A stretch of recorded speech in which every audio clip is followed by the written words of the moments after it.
सो जित संगो जितेन्द्रिय स्थूले भगवतो रूपे मनः संधारये धिया। अगर आपने जिंदगी में आगे बढ़ना है तो ये चार चीजें अपने जीवन में उतार दो बस। कोई आपको कहीं हरा नहीं सकता। उसका पहला नियम है जितासन। अगर आपने भगवत भक्ति करनी है, पढ़ाई करनी है, कोई बिजनेस करना है, तो पहला काम है डटे रहना। जो होगा देखा जाएगा। होता क्या है, कभी कभी लोग शुरू तो कर लेते हैं काम, जब चलता नहीं है तो घबरा जाते हैं, छोड़ देते हैं बीच में।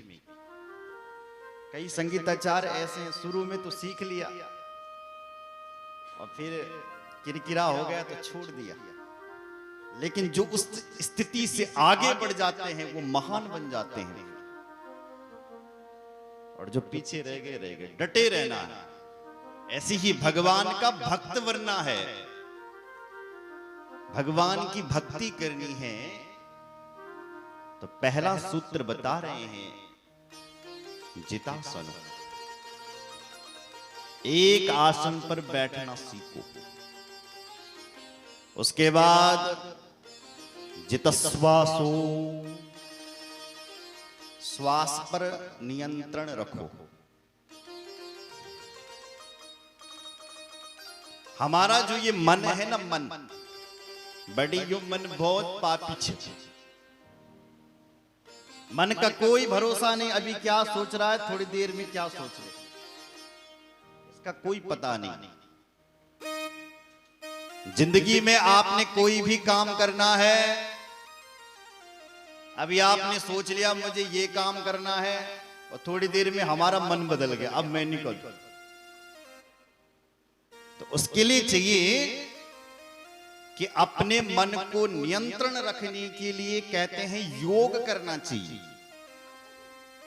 और योग में भी प्राणायाम करना चाहिए। प्राणायाम में बड़ा बल है। जो व्यक्ति सूर्य नमस्कार और नित्य प्राणायाम करता है, उसकी बुद्धि प्रखर होती है, उससे विवेक होता है, और उसके अंदर सोचने की शक्ति आती है।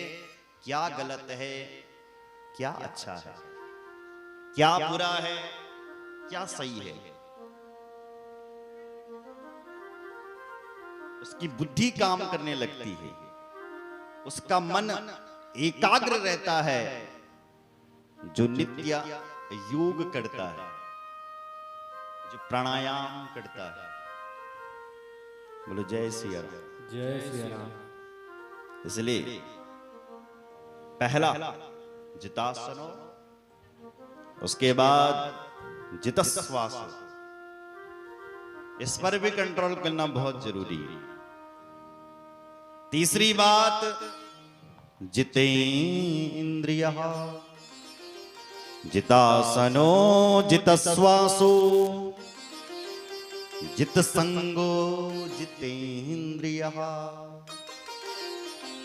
तीसरी बात कह रहे हैं जित संग। मैं कह रहा हूं जिंदगी में आपने आगे बढ़ना है तो अपना संग सुधारिए। देखिए मैं कैसे संग के लोगों के साथ में रहता हूं, बैठता हूं। जैसा आपका संग होगा ऐसा प्रसंग लग जाएगा।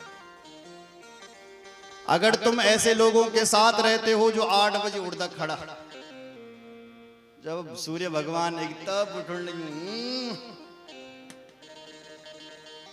तो जिंदगी में कैसे आगे बढ़ोगे?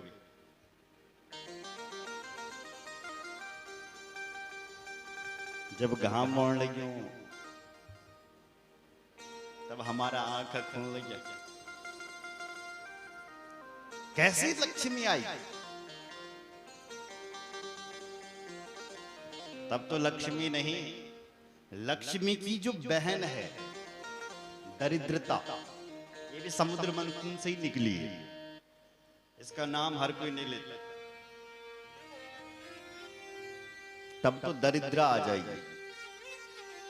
और आज भी कहते हैं दरिद्रा का जो वास होता है ना मेरी माँ, हाँ आज भी, आज का दिन ऐतवार का दिन ना पीपला के ढाला नीचे बैठी थी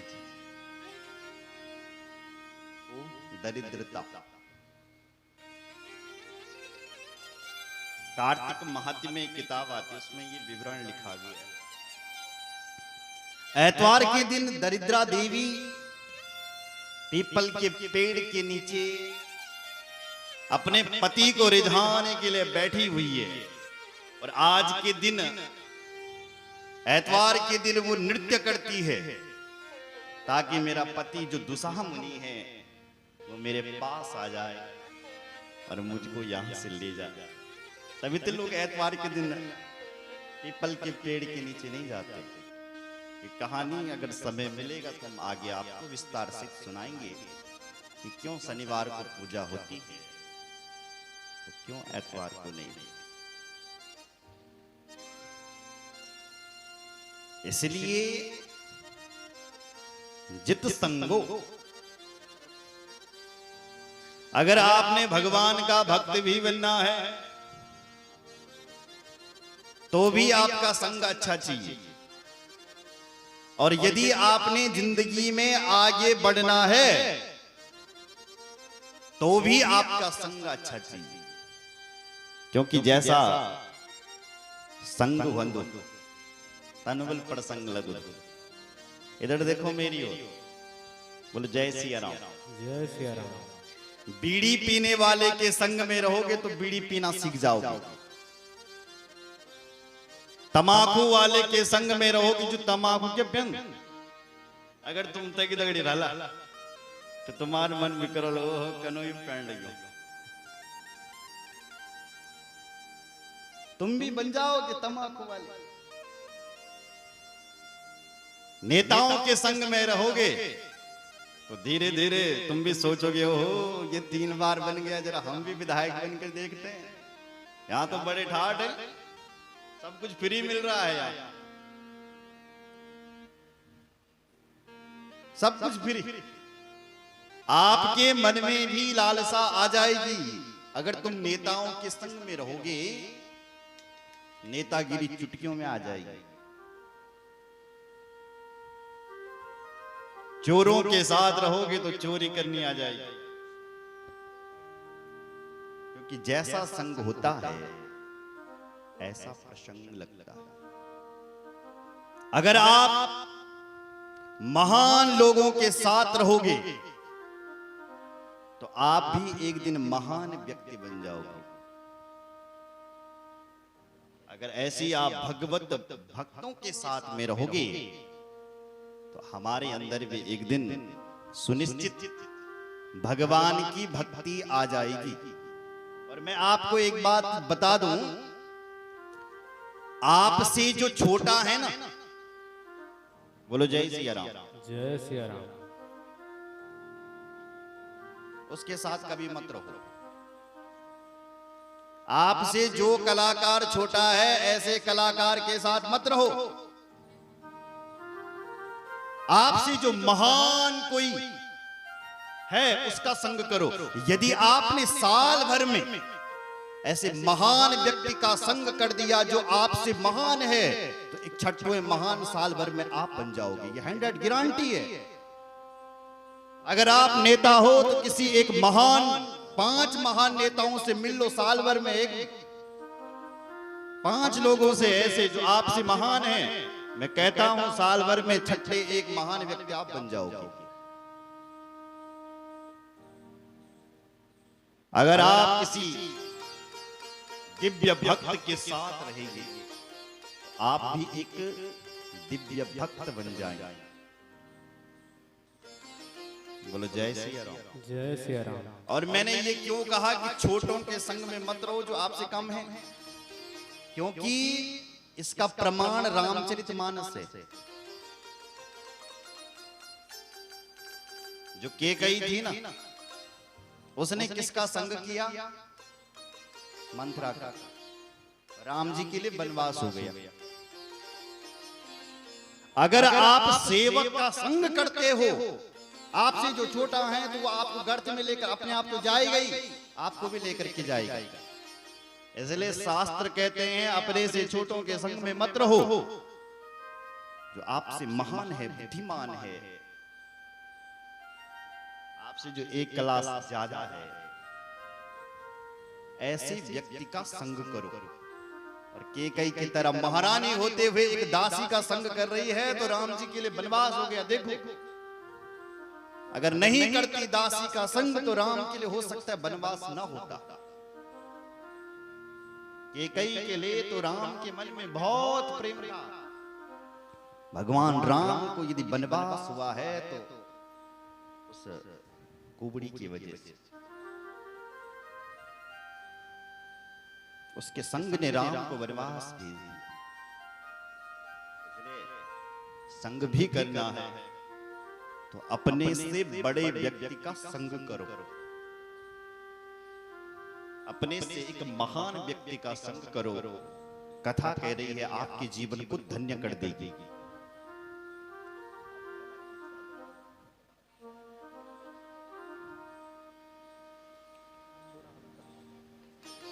बोल भक्त वत्सल भगवान की जय हो। जितासनो जितस्वासो जित संगो जितेंद्रियः। तीन चीजें आपने सुन ली, चौथी है जितेंद्रियः। जितेंद्रिय किसे कहते हैं? अपनी इंद्रियों को कंट्रोल में रखना सीखो। कैसे? तो आप महान बनने में आपको कोई रोक नहीं सकता। आपका नियम है आप 6 घंटे प्रैक्टिस करोगे तो करोगे तो करोगे। अब इंद्रिय हमने अपने अपने ओर खींचने नहीं आला। हमने जो संकल्प ले रखा ना, करो, हमें इतने भूख लगने लगी और तब तक पसीना भी आ रहा है और तब लाइट भी चले, छोड़ो यार, कौन करता है। तो वो ये कथा सिखा रही है जब तुम कुछ चीज करने के लिए बैठो तो इस शरीर का ध्यान मत रखो।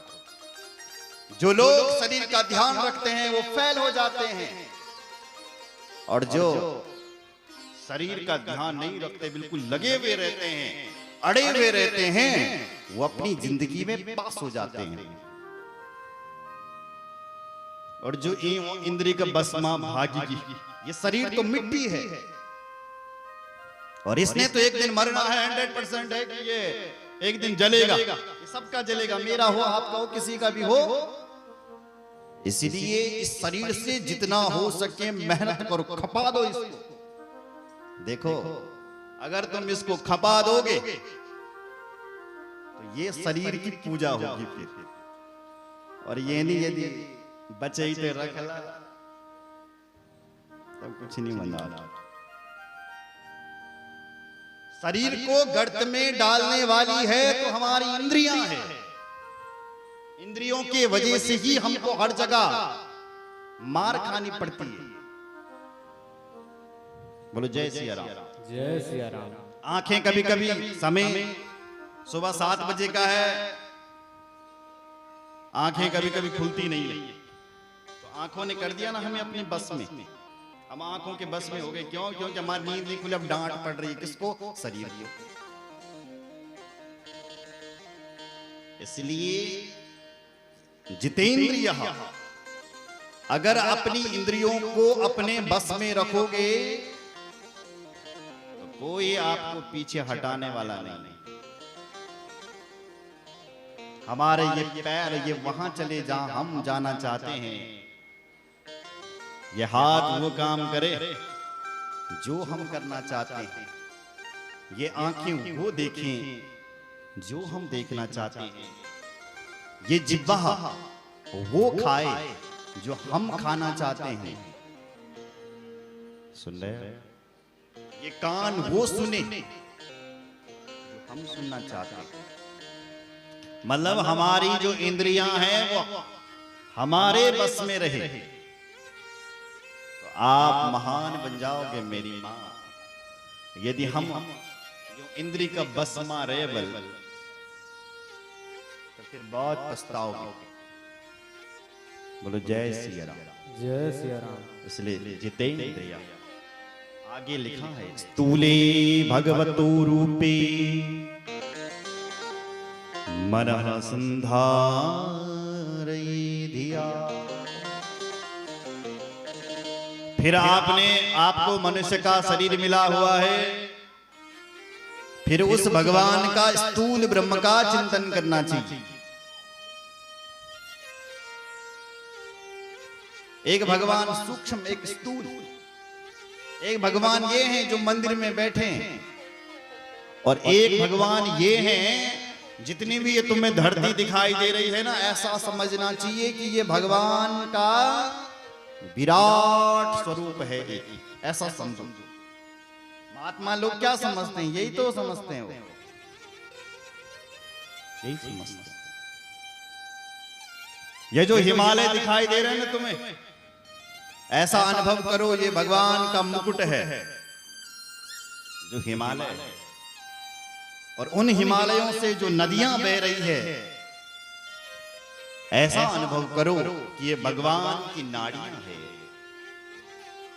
ये जो सुंदर सुंदर पहाड़ दिखाई दे रहे हैं ना आपको, ऐसा अनुभव करो कि ये भगवान की हड्डी है, ये भगवान की हड्डियां हैं।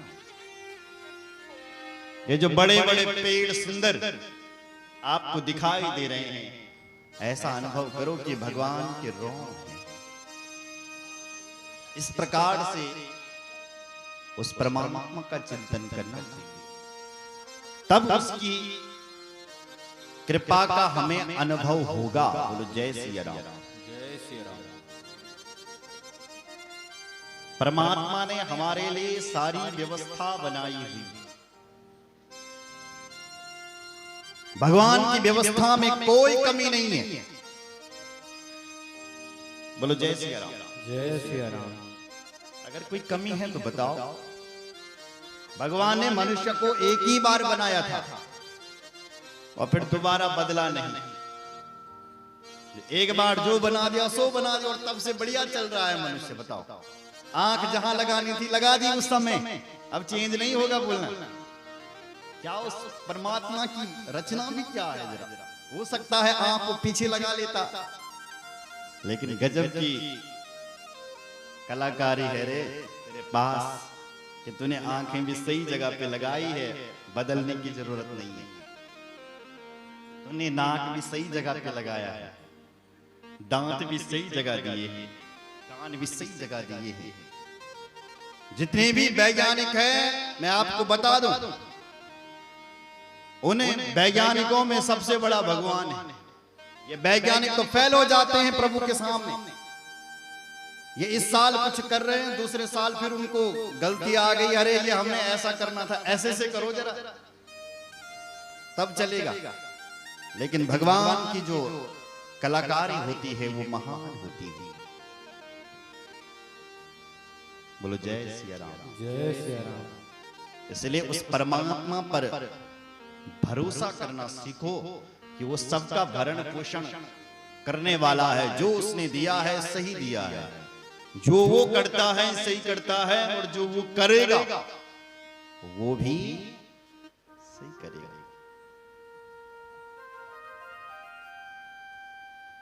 अब लोग कहते हैं हमारे सर पे गलत किए वर्ण क्यों, भगवान सही करने लगे। इसके लिए आपका कर्म है। ये जो भारत भूमि है ना, ये कर्म भूमि है, और भगवान ने हमें यहां स्वतंत्र रख लिया। भैया तू यहां स्वतंत्र है, तू जो चाहे वो कर सकता है। अब हम लोग अच्छा करोगे तो हमें अच्छा फल मिलेगा, और यदि हम बुरा करोगे तो हमें बुरा फल मिलेगा। क्यों? क्योंकि जो ये भूमि है ये कर्म भूमि है। स्वर्ग जो है वो भोग भूमि है।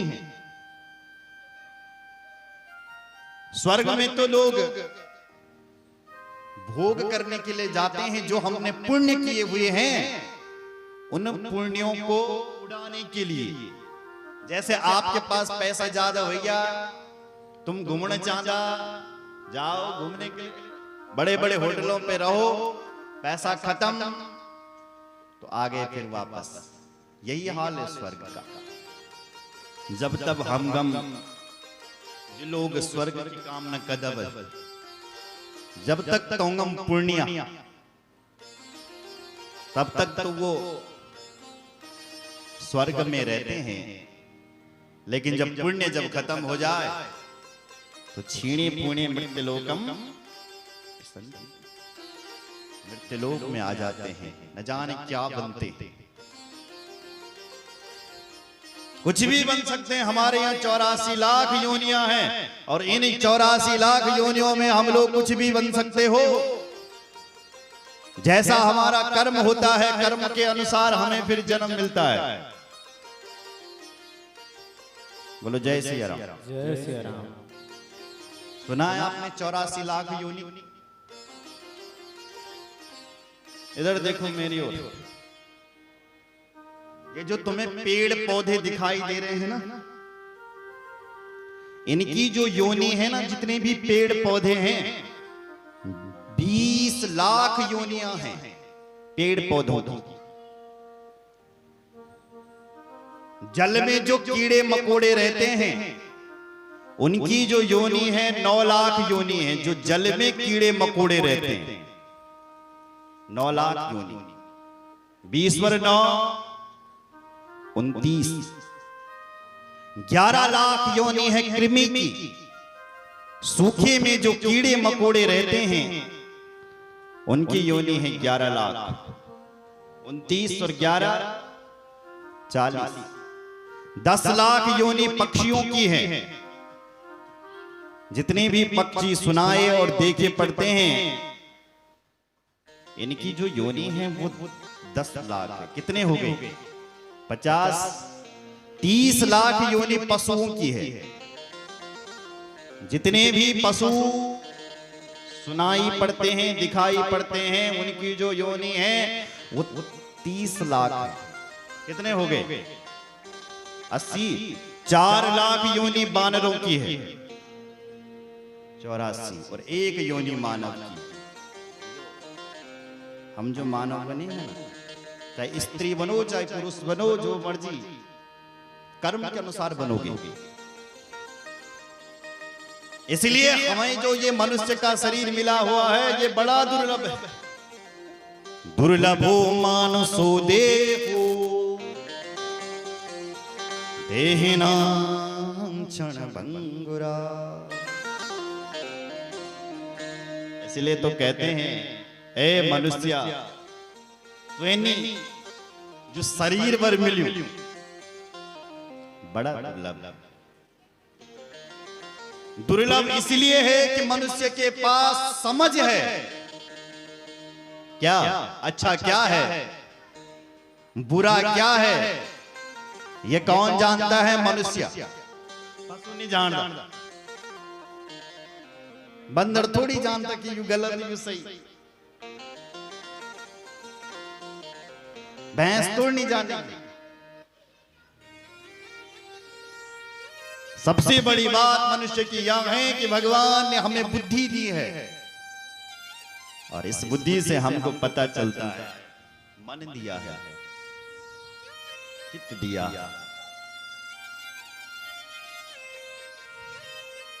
और इससे हम ये जानते हैं, ये हमें पता लगता है कि हम अपने जीवन का भला चाहते हो तो भगवत भक्ति करनी चाहिए। भवन तो बहुत बड़ा है, 84 लाख योनि ऐसी है जैसे एक बहुत बड़ा भवन था। बोलो जय सिया राम। जय सिया राम। एक बहुत बड़ा भवन था और ते भवन का अंदर सब अंधा रंध है। कोई रंध है या अंधा? अब उस भवन का रास्ता एक ही था, जो हॉल था ना, बहुत बड़ा हॉल, वहां सब अंधे रहते थे और सब बाहर निकलना चाह रहे थे। रास्ता एक ही था, इतना बड़ा भवन, उन अंधों को रास्ता मिल नहीं रहा था। एक आंख वाला व्यक्ति उस भवन के अंदर गया। अंधों ने पूछा, हम भी बाहर जाना चाहते हैं, क्या रास्ता बताओगे आप? तो वो आंख वाले व्यक्ति ने कहा, एक काम करो, दरवाजा ऐसे में तो तुम्हें मिलने वाला है नहीं, तुम एक काम करो भाई, दीवार का सहारा लो, इस दीवार को मत छोड़ना, अगर तुम इसका सहारा लेकर के जाओगे तो तुम्हें दरवाजा मिल जाएगा और तुम बाहर निकल जाओगे। अंधों ने ऐसे ही किया, दीवार का सहारा लिया, पर जैसे ही सारे अंधे दरवाजे पर पहुंचे तब तक उनकी सिर पे खुजली हो गई थोड़ा सा, और जैसी खुजली हुई तो दीवार को छोड़ दिया महाराज और सिर को खुजलाने लग गए, तो दरवाजा छूट गया और फिर भवन के चक्कर लगाने लग गए फिर से। भवन क्या है? ये 84 लाख योनियां हैं। दरवाजा क्या है? ये मनुष्य शरीर ही दरवाजा है। खुजली क्या है?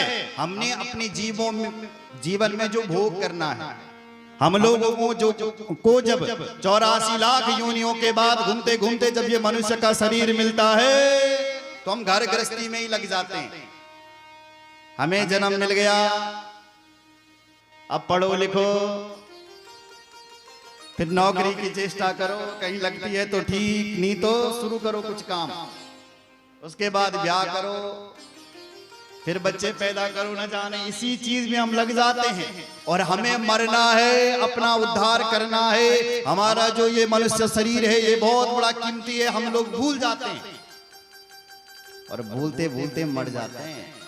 और फिर इस 84 लाख योनियों में फिर हमको घूमना पड़ता है। इसलिए ये कथा कह रही है, ए मनुष्य, अगर इससे बचना चाहता है तो फिर कर ले रे भगवान का भजन कर ले। इसीलिए भगवान हमारे शास्त्रों ने वर्ण व्यवस्था बनाई कि तुम्हें यदि संसार में संसार के भोगों को भी करना है तो इसके लिए वर्ण व्यवस्था बना दी। 25 साल तक शिक्षा ग्रहण करो, 25 के बाद गृहस्थ आश्रम में प्रवेश करो, खूब ठाट बाट करो, खूब कमाओ और दो। गृहस्थी आश्रम, गृहस्थी व्यक्ति एक ऐसा व्यक्ति है जो देने का काम करता है। 3 जो आश्रम है ना, ब्रह्मचर्य, वानप्रस्थ और सन्यासी, ये जो 3 आश्रम है ये कमाते नहीं है, ये केवल लेते हैं। गृहस्थी व्यक्ति कमाता भी है और इन तीनों को खिलाता भी है। इसलिए शास्त्रों ने कहा 25 साल तक शिक्षा ग्रहण करो और उसके बाद गृहस्थ में प्रवेश करो, और फिर 25 साल तक ठाट बाट से रहो, उसके बाद वानप्रस्थी बन जाओ। मतलब 25 साल तुम्हें यनदील भगवानन हमारे शास्त्रों ने कि घर गृहस्थी को छोड़ना सीखो, घर में चिपके मत रहो। घर में कैसे रहो? बोले सिरफल की तरह रहो, कच्चे नारियल की तरह मत रहो। कच्चे नारियल को आप फोड़ोगे तो अंदर का भी साथ साथ फूटेगा कच्चा नारियल का, और सिरफल को फोड़ोगे तो बाहर का ही फूटेगा, अंदर का गोला बचा हुआ रहेगा। ऐसे ही संसार में रहो पर चिपके हुए मत रहो, नारियल की तरह अलग रहो, सूखे नारियल की तरह तुम अलग रहो। वानप्रस्थ आश्रम में जब प्रवेश करते हो तो घर गृहस्थी को छोड़ना शुरू करो, कथा सुननी शुरू करो, भगवान का भजन करना शुरू करो, अपने आप को एक सन्यासी के रूप में, सन्यासी मतलब जो 100 में स्थित है, ये शरीर भी मेरा नहीं है, इसका मतलब तुम सन्यासी बन गए हो। अगर तुम संग्रही हो, अगर तुम संग्रह कर रहे हो तब तुम सन्यासी नहीं हो सकते। इसलिए भागवत में कहा गया है जो सन्यासी संग्रह करता है वो पाखंडी है। पाखंड निरता संता विरक्ता, ये कहां से विरक्त हो गया भाई? सन्यासी तो उसे कहते हैं जो अपने शरीर का भी ध्यान नहीं रखता। अरे ये जो शरीर यो बल मिट्टी वाला मिट्टी, और जो इस शरीर को मिट्टी मान लेता है ये शरीर भी मेरा नहीं है, तब तुम सन्यासी बनो। तो इसके लिए 25 वर्ष दे दिए तुम्हें कि 25 वर्षों तक आप ये प्रयास करो, वानप्रस्थ में रहो, घर गृहस्थी परिवार को छोड़ना शुरू करो। 75 साल की जब तुम्हारी उम्र हो जाए तब तुम सन्यास आश्रम को ग्रहण करो। बोलो जय सिया राम। जय सिया राम। तब तुम सन्यासी बन जाओ। मेरा कुछ नहीं है, मेरा जो ये शरीर ये भी मिट्टी है। बोलो जय सिया राम। जय सिया राम। कुछ लोग बड़े मूर्ख होते हैं, पहले तो एकदम त्याग देते हैं सब कुछ, घर परिवार में सब छोड़ी, सन्यासी बन गया, और फिर कुछ लोग गृहस्थी बन जाते हैं। गृहस्थी यदि सन्यासी बने तो ये अच्छा है, पर यदि सन्यासी बन गया तब तुम गृहस्थी बन रहे हो तो ये महापाप है, ये तुम उल्टे चल रहे हो। बोलो जय सिया राम। जय सिया राम। इसलिए भगवान शास्त्रों ने वर्ण व्यवस्था को बनाया, इसके हिसाब से चलो, संसार से प्रेम सहित रहो, और फिर तुम्हारा जीव का कल्याण हो जाएगा। और 84 लाख योनियों में भी तुम्हें नहीं जाना पड़ेगा, और मातृगर्भ का तुम्हें कष्ट भी नहीं झेलना पड़ेगा। इसलिए शास्त्रों के हिसाब से चलो। जो व्यक्ति शास्त्रों के हिसाब से चलता है उसका कल्याण हो जाता है, और जो इन शास्त्रों के हिसाब से नहीं चलता उसको फिर शस्त्र से कटना पड़ता है। बस शास्त्र यानी जो शासन करता है उसका नाम है शास्त्र, शासन।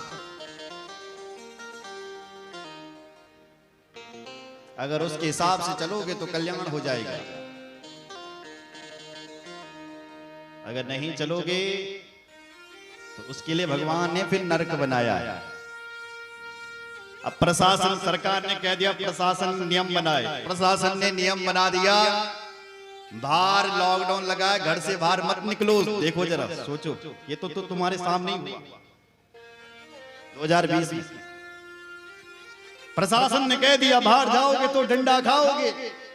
कुछ व्यक्ति नहीं माने फिर भी निकले, तो कैसी उनकी ठुकाई हुई, सिकाई हुई, ये आप जानते हो। क्यों? क्योंकि उन्होंने अनुशासन का पालन नहीं किया, इसलिए उनकी पिटाई हो रही है। उसी प्रकार भगवान ने भी जो शास्त्रों में आज्ञा दी है, अगर हम उसका पालन नहीं करते हैं तो फिर इसीलिए प्रभु ने ये 28 प्रकार के फिर नरक बना दिए।